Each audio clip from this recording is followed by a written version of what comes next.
Good evening, I'm Dennis Ward. Welcome to APTN National News. The mother of a teen girl who was among 5 family members killed in Manitoba is speaking out. She says Child and Family Services placed her daughter in the home where she was killed. Tamara Pimentel has more. After nearly 2 weeks of reeling from the death of her daughter, Juliette Hastings holds on to her ashes and left questioning the circumstances that led to 17-year-old Maya Gratton's death. Gratton was among the 5 killed on February 11.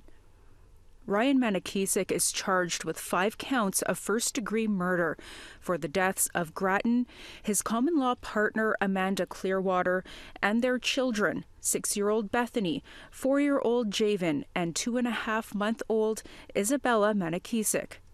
So much has happened, and there's so much that has opened my eyes to a lot that could have been done a long time ago, like years ago, and nobody did anything.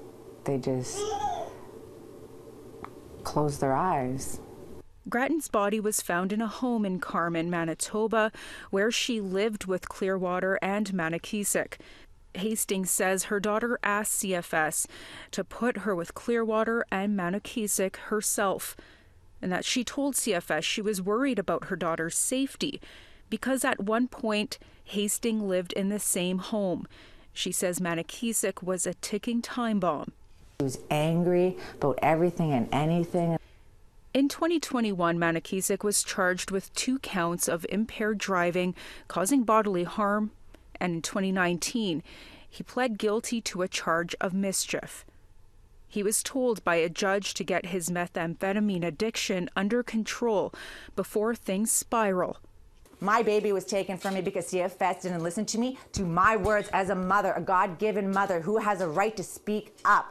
Manitoba's Child and Family Services Authority told APTN it can't comment while the case is under investigation. The funeral for the 5 was held Wednesday. Hastings herself went through the CFS system. She says she will now fight for answers and push for change. She was one of a kind. She just grew so fast, and she was just so vibrant and always with the times and always outside with her friends. Oh, that was just robbed, you know, just so robbed.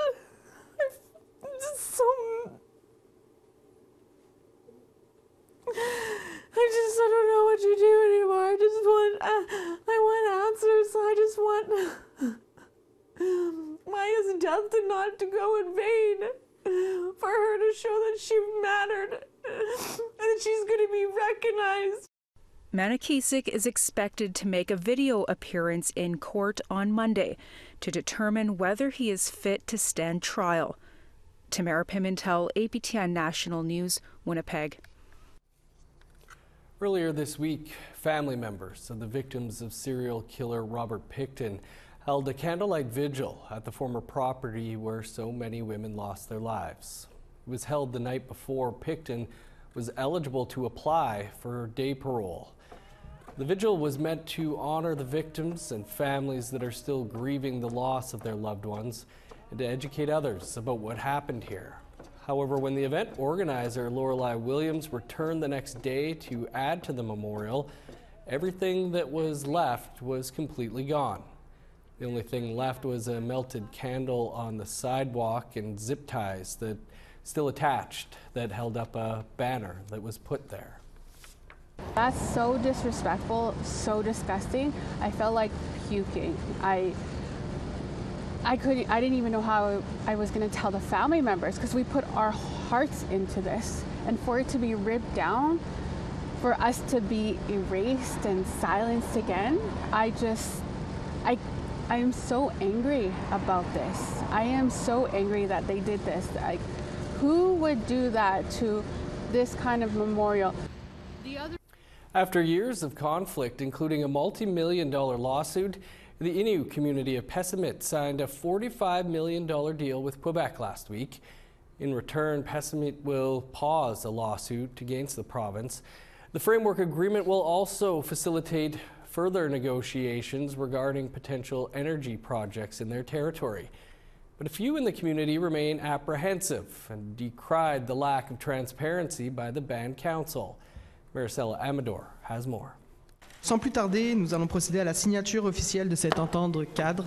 The stroke of ink on paper, handshakes, all of them signal the hope that decades of acrimony will be a thing of the past. C'est une entente historique. As part of signing this framework agreement, Pessamit will get $45 million and put on hold a $5 million lawsuit filed against Quebec in 1998. The lawsuit alleges the province violated their ancestral rights by flooding Innu territory for the construction of several hydroelectric dams. The premier called the money a goodwill gesture on behalf of the government. C'est un geste qu'on pose et ce sera au conseil de bande de décider ce qu'ils en font de ce montant-là, mais on nous a rapporté qu'il y a vraiment une urgence d'agir pour améliorer les conditions de vie des membres de la communauté Innu de Pessamit. Pessamit Chief Marielle Vachon says the money will be used to tackle the community's housing crisis and create a social development fund for its roughly 2,400 members. On veut rien savoir de lui, qu'il reste chez eux. But some community members were upset about the lack of consultation and transparency by the council, who kept the very existence of the agreement secret until shortly before it was announced. Il n'y a aucun règlement ici, il n'y a aucun règlement municipal qui nous empêche d'empêcher de passer le goût. So a handful mounted a blockade on the main road into the community. One of the protesters, Jérôme Charles Saint-Onge, said that he only learned of the agreement through rumors he alleges came from Quebec's Indigenous Affairs Minister, Ian Lafrenière. Moi, ça m'a interpellé, fait qu'un matin, là, on ferme Pessamit, je ferme Pessamit, à cause de quoi? Ben, aucun autochtone rentre à Pessamit, la nation Innu. Je le ferme, pourquoi je le ferme? Ben, à cause de ça, il n'y a pas de transparence. Saint-Onge stressed that the community should have been informed about the discussions between the band council and the province before the premier arrived in Pessamit. Saint-Onge said that he opposed the agreement. Depuis 70 ans, comment je pourrais dire ça, là? Hydro-Québec nous a pas demandé de faire l'autorisation du premier barrage. Il nous a fait à notre insu. 70 ans plus tard, ils reviennent ici, la même maudite affaire, la même maudite technique. Garde, 45 millions, vous n'avez pas de choix, là. The Pessamit police intervened and tried to dismantle the blockade. Ian Lafrenière tried to calm nerves by speaking to some of the protesters. He was successful. Il y avait un manque d'informations, puis ce qu'ils nous ont fait, dans le fond, c'est un cri du cœur en disant on veut savoir ce qui se passe. The blockade came down and the signing took place. Le gouvernement du Canada, du Québec, a besoin de ce silo demain matin. Chief Vachon said that a community meeting would take place later in the day to explain the framework agreement and alleviate concerns. J'aurais aimé pouvoir le faire, mais comme je vous dis, le dossier était confidentiel. Jusqu'à la dernière minute, jusqu'à hier, moi, c'était confidentiel. Hydro-Quebec CEO Michael Sabia emphasized that Indigenous communities would be involved as true financial partners from the get-go in future energy projects. Notre accord nous donne une occasion de commencer des discussions sur des éoliennes, d'autres choses également, avec la communauté Pessamit. Chief Vachon said that if negotiations lead to an eventual agreement with the province on future energy projects, a referendum will be held. Maricela Amador, APTN National News, Pessamit, Quebec.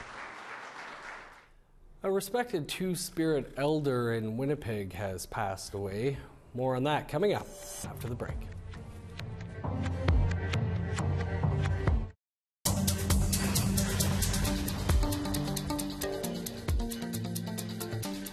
Welcome back.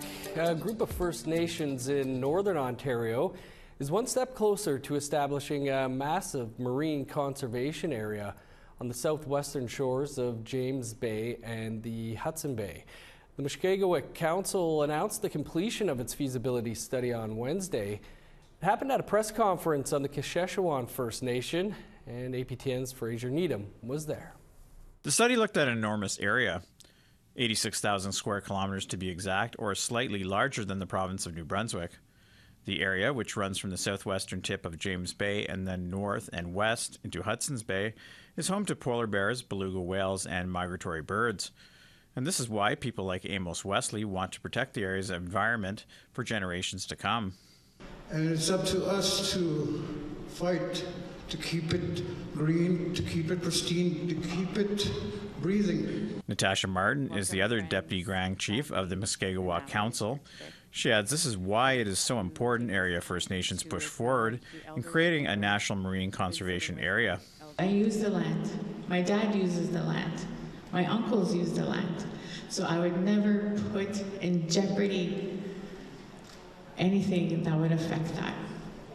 And the reason why I'm talking like this is because I want you to understand how passionate I am for the land and how important this project really is. Sam Hunter is an environmentalist from the Winisk First Nation. He says climate change is yet another reason why the area must be preserved.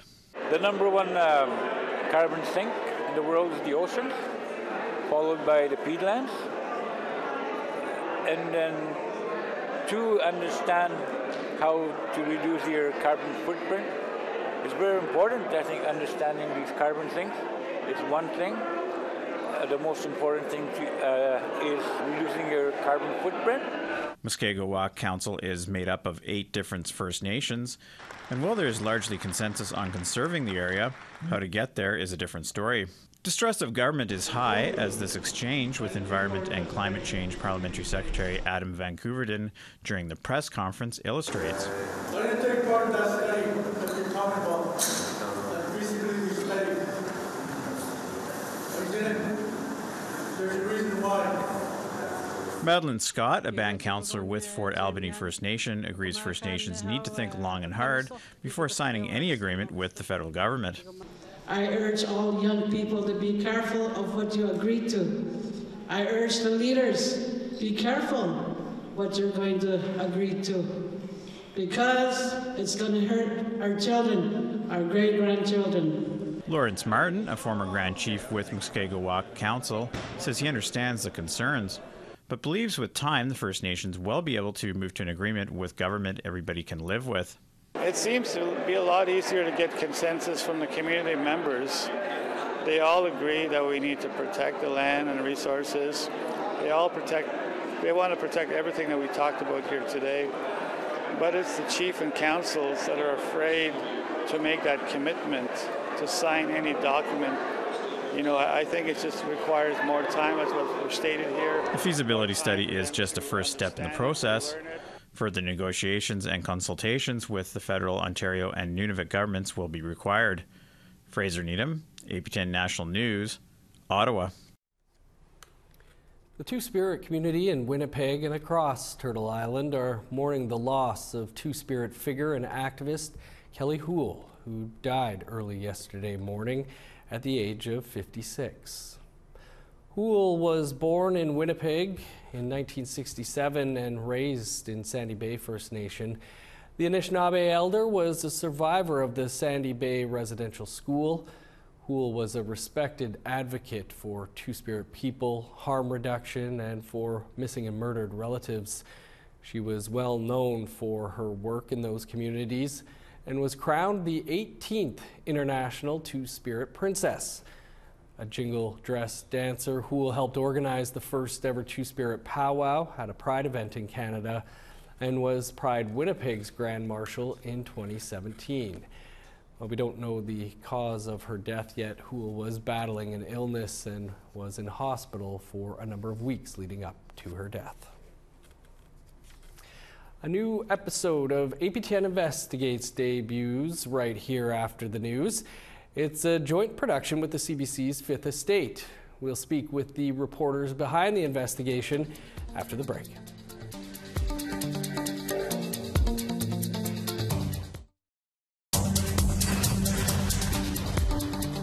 Welcome back. Time now for our photo of the day.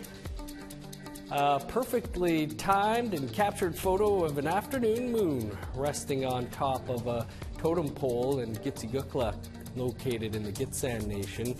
Thanks to Clarence for that. This weekend, send us your pictures to share at aptn.ca for the chance to be our next photo of the day.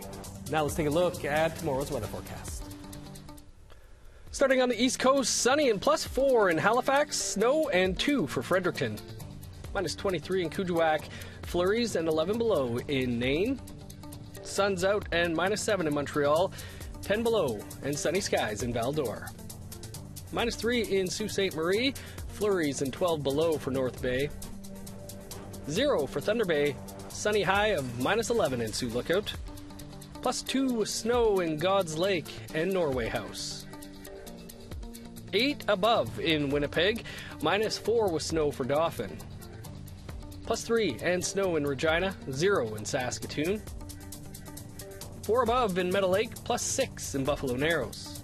In northern Alberta, -7 with snow and high level, 12 below in Fort Chip.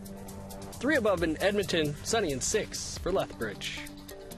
9 in Vancouver, 11 above in Victoria. +1 with snow in Prince George, flurries and 3 in Smithers. -26 in Old Crow, 8 below for Whitehorse. -24 in Yellowknife, 21 below with snow in Norman Wells. -31 for Sax Harbor, 32 below in Colville Lake. -23 with snow in Chesterfield, 21 below and flurries in Arviat. -26 in Resolute and Arctic Bay. A new snow sculpture in Whitehorse is celebrating the life of a First Nations artist. A small team of First Nations carvers have been working on this raven sculpture since Monday. The sculpture is part of a snow carving competition for the annual Yukon Rendezvous Festival. The Tlingit and Southern Shoshone style raven pays tribute to the late Northern Shoshone artist Richard Shorty. The raven is dumping out a bowl of berries to represent the knowledge he's shared with the community. But team member Violet Gattensby says the sculpture hasn't been without challenges. It's been difficult. The weather is so different than what we're used to. So to work with snow in plus temperature weathers has been challenging, but I think we're doing all right. Sweater weather there. APTN Hockey Night in Canada in Cree returns tomorrow night right here on APTN, and it features the Battle of Alberta. Our play-by-play talent of Clarence Iron will be joined by John Chabot, Earl Wood, and Jason Chavakis to bring this week's feature game of the Calgary Flames, taking on their provincial rivals, the Edmonton Oilers. It's a late start, though. Game starts tomorrow night at 10 p.m. Eastern, 9 p.m. Central. You won't want to miss it. Well, you also will not want to miss APTN Investigates, which returns tonight with a special hour-long episode. In a joint investigation, our team at Investigates has partnered up with the CBC's Fifth Estate to examine concerns over soaring food prices in the north. For an inside look at the true costs of food in 2024 and what it all means for Canada's food security. We spoke with the CBC's Stephen D'Souza and APTN's Brittany Guillot on Thursday. Thanks to you both for taking some time here. Stephen, we'll start with you. Can you tell us what viewers can expect to see? We're going to take a real hard look at what's happening with food prices and, try to answer the question whether companies are profiting from the rise in food prices that we've seen over the last few years. And we speak with people at various stages of the supply chain. We start with a farmer in Saskatchewan and find out just what exactly they're experiencing, whether they're seeing any of those high profits trickling down to them. And we also talk with a supplier who did not want to reveal their identity because they say they're getting squeezed by the big grocers. They're getting a lot of charges, which they say can add to a company's bottom line, but doesn't really help them sell their product. And it's just a few aspects of the supply chain where people are questioning where all of these profits are actually going. And what's interesting is we speak with an expert as well who says that, in this time of high profits for the big grocers, Canadians are actually buying fewer groceries, which shows you just how expensive things are. And another expert we talked to looked at just the overall cost of food, and we use a measurement from Statistics Canada called the National Nutritious Food Basket to look at how much people are paying for groceries, and we know that number has gone up quite a bit. But this researcher looked at that measurement and actually did it in a different way and found out we may actually be paying even more for our groceries. So what people are going to come away from this is that maybe we'll have some better or clearer ideas of who's profiting along the supply chain and just how much we're actually spending on our groceries a year. Brittany, can you tell us a bit about food security in the north? Yeah, so when we talk about food insecurity in the far north, we need to be looking at colonization, because food insecurity is deeply entrenched in the history of Canada.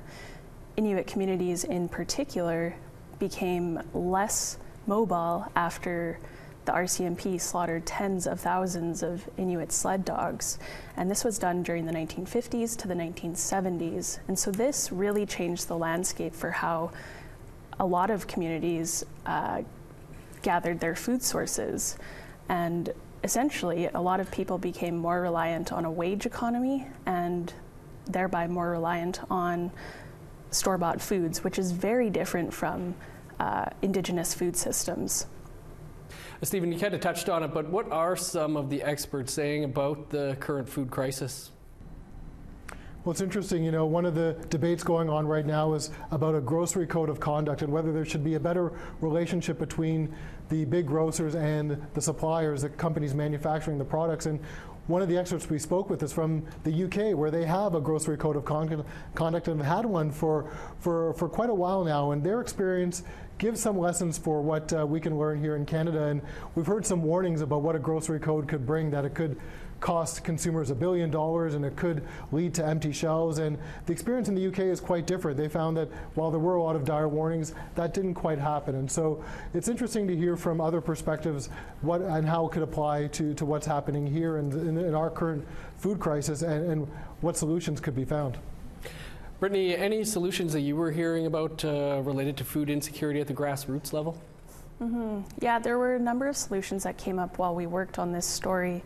And one solution in particular that stood out to me was this past December, we attended a conference here in Winnipeg where First Nations leaders, nonprofit organizations, and even government officials were all in attendance in an effort to figure out how to best address food insecurity for isolated First Nations communities in Ontario and in Manitoba. And so the outcome of this conference was for these groups to pool their resources together, and in doing so, this would increase their buying power and allow them to buy food and other essential items in bulk. Well, it's a big issue indeed. Really looking forward to this. Stephen, Brittany, thanks to you both. Thank you. Thank you. My PVR is set, but you can catch APTN Investigates Food for Profit right here in about 90 seconds from now. That's all the time we have for your APTN National News for this Friday. Of course, for news anytime, you can visit our website, aptnnews.ca. And don't forget Hockey Night in Canada, in Cree, right here tomorrow night at 10 p.m. Eastern Time. I'm Dennis Ward, Marcy McGwitch. Thanks for being with us. Stick around. Investigates is up next. Good luck to Team Anderson tonight. Have a great night.